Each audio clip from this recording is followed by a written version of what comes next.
The First Battle of the Marne is a famous battle for being the first time the Germans were stopped during World War I. The Germans had taken France by storm in September 1914. But the British Expeditionary Force and other Allied forces managed to stop them outside of Paris.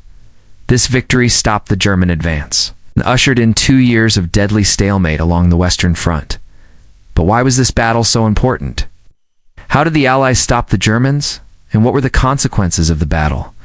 On August 4, 1914, after the Belgian relief force failed to halt their advance, the Germans had broken through the lightly defended French border with 2 massive flanking movements. Their goal was simple: take Paris. By August, over 500,000 Germans had poured into northeast France, threatening the capital with 300,000 troops along the Irk River. On the 6th, as they advanced on Paris, the Germans encountered light resistance from retreating French units at Noyon. These troops attempted to flee across the Irk River, but the bridges had been destroyed by the Germans, and they had no choice but to stand and fight. At the same time, elements of the British Expeditionary Force arrived at the front, seeing an opportunity to deliver a devastating blow to the enemy. Before more British and French troops arrived, the Germans attacked, but these attacks would fail. Though the Germans would succeed in taking Noyon, the bridgehead was too small to allow reinforcements to reach the town. As such, the Germans were forced to retreat. This marked the first German defeat of the war, and it gave the Allies a much-needed morale boost. But while the Battle of Noyon may have been the first German defeat of the war, it was only a minor affair compared to the battles that would occur later along the Western Front. After defeating the Germans at Noyon, the Allies began to pursue them. But they soon realized that they could simply chase the Germans back across the Oise, without providing covering forces for the retreating French. So a decision was made to deploy 80,000 men to guard the French retreat. The British would cover the right flank, consisting of around 40,000 men, while the remaining 40,000 French troops would cover the left flank. But these 2 flanks weren't the only forces involved in the battle. Along with these 2 flanks, there were also 3 corps of around 40,000 French troops, tasked with holding a narrow 30-mile-long line near the Marne River. If the French could hold the Germans here, then the bulk of the BEF could cross the river and attack the Germans from the rear. As the French deployed to their positions, the Germans counterattacked in order to regain the ground that they had lost at Nantes. But these attacks would fail. It's just like their attack at Nantes. In fact, the only real success that the Germans had during the fighting on the 7th was at Château Thierry, where a German division surprised a single British company of the London Scottish and drove them out of town. By the 8th, the French had succeeded in stopping the German advance and creating a 10-mile-long stable line along the Marne. Once the French had stabilized their lines, the BEF began crossing the river. Though the Germans would soon realize what was happening and shift their focus to stopping the British. Over the next 2 days, fierce fighting would occur all along the line. Some parts of the line would fall to the Germans, only to be retaken later. But overall, the Allied line held. By September, the Allies had deployed 650,000 men along a 40-mile front. Of these, 230,000 were British, 320,000 were French, and the rest were Belgians, Canadians, and other nationalities. The Germans, meanwhile, had approximately 540,000 men deployed along a 55-mile front. Though the Germans outnumbered the Allies 190,000 to 360,000. The Allies had a slight edge in firepower due to having more artillery pieces. On September 10th, as the British moved closer to Château Thierry, General von Kluck, the commander of the German First Army, realized that his right wing, under the command of General von Hausen, was collapsing. The right wing, the British Fourth Army, had pushed the Germans back to the river Vesle. Meanwhile, on the left, the British Fifth Army had advanced to Montmirail, threatened von Hindenburg's supply base at Soissons.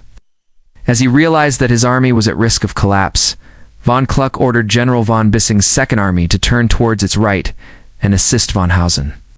But von Bissing was already stretched thin, as he tried to hold off the French. He had only 3 divisions available to commit to von Hausen's aid. As such, he would refuse to move any more of his units east, stating, "My troops are completely tired out. It is impossible to order them to march on a parallel front." As von Blubber refused to send him any more troops, von Hosen would eventually be forced to retreat across the Vesle River, thus ending the battle. With the end of the battle, the Germans had bought themselves enough time to regroup and reinforce their right flank. However, the damage had already been done. They had been forced to retreat, and the Allies had gained valuable time to form stronger defenses. The battle ended in an Allied victory, but it wasn't cheap. Out of the total of 1.2 million troops involved, 250,000 were casualties. Of those 250,000 casualties, only 32,000 were from the British Expeditionary Force. The Germans suffered heavy losses as well, but their losses were far less severe than the French, who had 128,000 casualties. Despite suffering the most casualties, the French were the stars of the show. They fought fiercely throughout the battle, and their defense of the vital bridgehead at Nogent allowed the British to regroup and form a proper defensive line along the River Marne. The British, meanwhile, covered the French retreat, held key towns like Château-Thierry, and advanced deep into German-occupied France.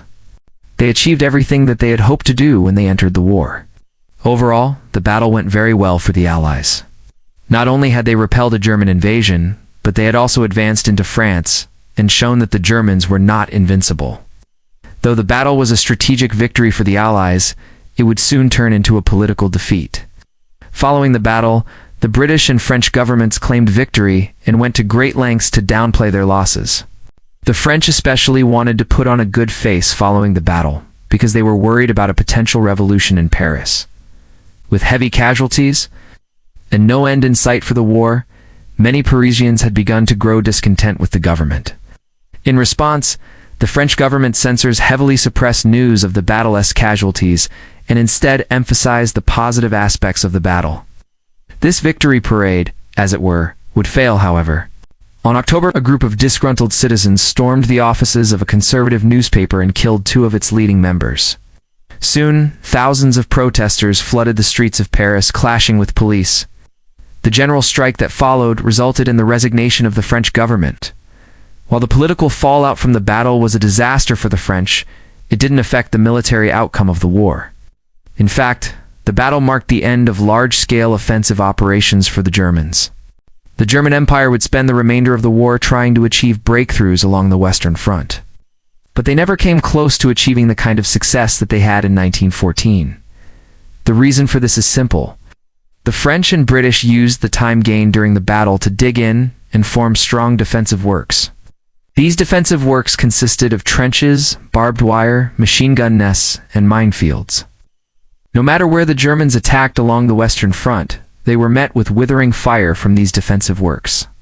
This is what caused the stalemate along the Western Front.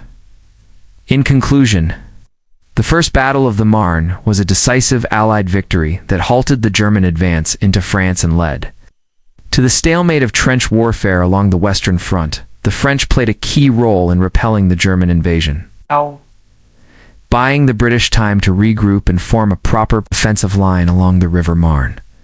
While the political fallout from the battle was disastrous for the French, it didn't affect the military outcome of the war. In fact, the battle marked the beginning of the end for the German Empire. If you enjoyed this video, please hit that like button and subscribe if you want to see more content like this. Thank you for watching.